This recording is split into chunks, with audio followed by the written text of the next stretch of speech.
یاد رکھیں آج ہم اگر چار دیواری میں بند ہو کر چھپ کر لوگوں کی نگاہوں سے چھپ کر کوئی گناہ کریں کوئی معصیت کریں تو شاید ہمارا دل ہمیں اس حوالے سے مطمئن کرے گا کہ کوئی دیکھ نہیں رہا، معاملہ ایکسپوز نہیں ہوا. لیکن یاد رکھیں رب تبارک و تعالیٰ فرماتا ہے الم یعلم بان اللہ یرا، کیا نہ جانا کہ اللہ دیکھ رہا ہے؟ مطلب اللہ دیکھ رہا ہے، اللہ تو دیکھ رہا ہے، لیکن اللہ تعالیٰ نے اپنے محبوب علیہ السلام کو بھی یہ طاقت عطا فرمائی ہے، یہ عظمت و شان عطا فرمائی ہے کہ حضور کا امتی کائنات کے کسی بھی کونے اور گوشے میں خلوت اور تنہائی میں بھی کوئی عمل کرتا ہے تو اس عمل کی خبر دربار رسالت میں ہوتی ہے. یہ حدیث پاک ہے، یہ صرف میں کوئی جوش خطابت میں بیان نہیں کر رہا، یہ حدیث پاک کنز الامال میں بھی ہے، خصائص کبریٰ میں بھی علامہ سیوطی نے اس کو ذکر کیا، اعلیٰ حضرت نے بھی فتاوی رضویہ میں ذکر کیا، درجنوں محدثین نے اس حدیث کو روایت کیا ہے. سرکار فرماتے ہیں کہ میری ظاہری حیات، میرا ظاہری طور پر دنیا میں رہنا بھی تمہارے لیے خیر اور بھلائی ہے، اور میرا دنیا سے پردہ فرما جانا بھی تمہارے لیے خیر اور بھلائی ہے. صحابہ کرام نے جب یہ فرمان سنا تو تعجب ہوا کہ حضور علیہ السلام ظاہری حیات کے ساتھ متصف ہیں، ہم حضور کی زیارت کر رہے ہیں، حضور علیہ السلام سے دین سیکھ رہے ہیں، آپ کے وجود کی، آپ کے جلووں کی برکتیں لے رہے ہیں، یہ تو بھلائی ہے، اس میں تو خیر ہے، یہ تو سمجھ میں آتا ہے. لیکن حضور کا ظاہری وصال ہو جائے، حضور علیہ السلام اپنے مزار اقدس میں تشریف لے جائیں، بظاہر ہماری آنکھوں سے اوجل ہو جائیں، اس میں کون سی بھلائی ہے؟ تو پیارے آقا علیہ السلام نے اپنی عظمت و شان کا بیان فرمایا کہ میری حیات بھی تمہارے لیے خیر ہے، میرا دنیا سے تشریف لے جانا بھی تمہارے لیے خیر ہے، کیونکہ جب میں دنیا سے تشریف لے جاؤں گا بظاہر میرا وصال ہو جائے گا، میں اپنے مزار اقدس میں چلا جاؤں گا، میں تم سے بے خبر نہیں ہوں گا، بلکہ اللہ تبارک و تعالی میری امت کے اعمال مجھ پر پیش فرمائے گا. آج ہم کوئی بھی عمل کرتے ہیں تو رب تو دیکھ رہا ہے، لیکن رب نے اپنے محبوب کو جو عظمت عطا فرمائی ہے، ہمارا عمل حضور کی بارگاہ میں بھی پیش ہو رہا ہے.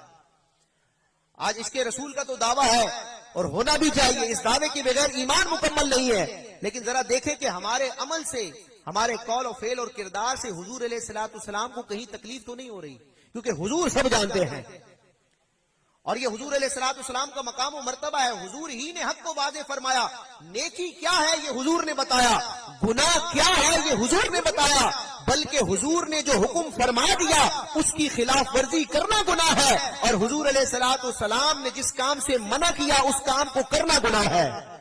یہی وجہ ہے کہ صحابہ کرام سے اگر کوئی لغزش ہوتی بتقاضۂ بشریت زمانہ تربیت میں تو وہ حضور علیہ السلام کی بارگاہ میں بھی رجوع کیا کرتے. لفظ توبہ کے الفاظ بھی صحابہ کرام نے حضور کے لیے استعمال کیے ہیں کہ ہم اللہ اور اس کے رسول کی بارگاہ میں توبہ کرتے ہیں. تو یہ جو ہم گناہ کر رہے ہیں اللہ تبارک و تعالیٰ محفوظ رکھے، یہ رب کی بھی نافرمانی ہے، مصطفیٰ کی بھی نافرمانی ہے. اسی کو اعلیٰ حضرت بیان کرتے ہیں کہ کر کے تمہارے گناہ مانگے تمہاری بنا. بعض لوگوں کو تو گناہ تو رب کے ہوتے ہیں، حقیقتاً نافرمانی تو رب کی ہے، لیکن یہ کام رب کی نافرمانی ہے یہ بتایا کس نے؟ حضور نے بیان فرمایا تو وہ شریعت ہوا، وہ قرآن ہوا، وہ رب کا کلام ہوا. رب کا کلام ہمیں حضور کے واسطے سے ملا ہے. کر کے تمہارے گناہ مانگے تمہاری پناہ، تم کہو دامن میں آ تم پہ کروڑوں درود. حضور فرماتے ہیں میرے مزار اقدس میں مجھ پر میری امت کے اعمال پیش کیے جائیں گے. اب اعمال دو طرح کے ہیں، یا تو اچھے ہیں شریعت اور سنت کے مطابق ہیں، حضور کے لائے ہوئے دین کے مطابق ہیں، یا پھر اس سے برخلاف ہیں، نافرمانی، گناہ اور معصیت اور سرکشی پر مشتمل ہے. سرکار کا کرم دیکھیں، حضور فرماتے ہیں میری امت کے اعمال میرے مزار میں مجھے پیش کیے جائیں گے. اگر اعمال اچھے ہوں گے تو میں رب کی اس پر حمد کروں گا، رب کا شکر بجا لاؤں گا، اور اگر وہ اعمال برے ہوں گے، میری امت کے اگر گناہ مجھ پر پیش کیے جائیں گے تو میں اپنی امت کے لیے رب کی بارگاہ میں استغفار اور بخشش کی دعا کروں گا. تو حضور کا تو یہ عالم ہے کہ جب پیدا ہوتے ہیں دنیا میں تشریف لاتے ہیں تو اپنی امت کے لیے بخشش کی دعا کرتے ہیں. ساری زندگی جلوت میں، خلوت میں، غاروں میں، سفر میں، رات کی تاریکیوں میں اپنی امت کو یاد کرتے ہیں. معراج میں جب لامقام میں پہنچتے ہیں، قرب الہی پاتے ہیں، تو وہاں بھی اپنی امت کے لیے بخشش کی التجا کرتے ہیں. جب دنیا سے پردہ فرماتے ہیں، حضور کے صحابی اور چچا زاد بھائی حضرت فضل بن عباس، حضرت عبداللہ بن عباس کے بھائی ہیں، بڑے خوبصورت صحابی ہیں، حضور کے چچا کے بھائی بیٹے ہیں. فضل بن عباس یہ فرماتے ہیں کہ جب حضور علیہ السلام کا وصال ہوا، آپ کو مرکز انور میں اتارا گیا تو پیارے آقا علیہ السلام کے لبہائے مبارکہ کو جنبش ہو رہی تھی. میں نے جب اپنے کان قریب کیے تو اس وقت حضور علیہ السلام اپنی امت کے لیے بخشش کی دعا فرما رہے تھے. اور صرف وقت وصال نہیں بلکہ آج بھی مزار اقدس میں حضور علیہ السلام ہم گناہگاروں کے گناہوں کو بخشوانے کے لیے رب کی بارگاہ میں استغفار کر رہے ہیں. تو حضور کے کتنے احسانات ہیں.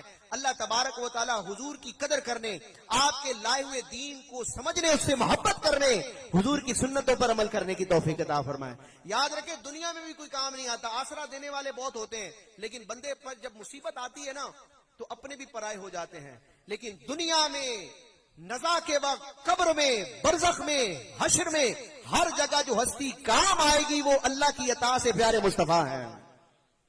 ورنہ پتہ کیا ہوتا ہے، دنیا والے جو ہے نا بہت آسرے دیتے ہیں، یہ حقیقت ہے. اللہ تعالیٰ ہمیں آزمائشوں سے محفوظ رکھے. اس پر میں نے ایک شعر لکھا تھا، وہ ایک غزلیہ انداز میں ہے لیکن اس میں سمجھنے کے لیے بڑا ہے.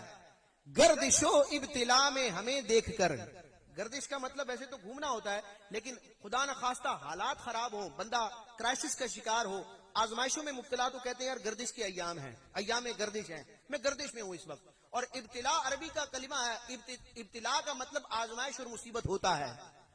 تو ابتلا، گردش و ابتلا میں ہمیں دیکھ کر، گردش و ابتلا میں ہمیں دیکھ کر جو وفادار تھے بے وفا ہو گئے. تو بڑے بڑے بے وفا ہو جاتے ہیں، لیکن حضور علیہ السلام جو شفقت فرماتے ہیں اس کی کوئی انتہا نہیں ہے. تو آج کی اس محفل سے یہ نیت اور عہد کر کے اٹھیے کہ حضور علیہ السلام کے قلب اطہر کو اپنے کسی بھی قول، فعل اور عمل کے ذریعے تکلیف نہیں پہنچائیں گے. اگر پہلے نہیں سنا تھا تو آج آپ نے روایت سنی کہ ہمارے اعمال حضور کی بارگاہ میں پیش ہوتے ہیں، ہمارے عمل کی خبر حضور کو ہوتی ہے. تو اللہ تعالیٰ حضور کی آنکھوں کو ٹھنڈک پہنچانے، ان کے قلب اطہر کو راحت پہنچانے کی توفیق عطا فرمائے. اور حضور خوش تبھی ہوں گے جب آپ کے لائے ہوئے دین پر ہم کما حق عمل کریں گے.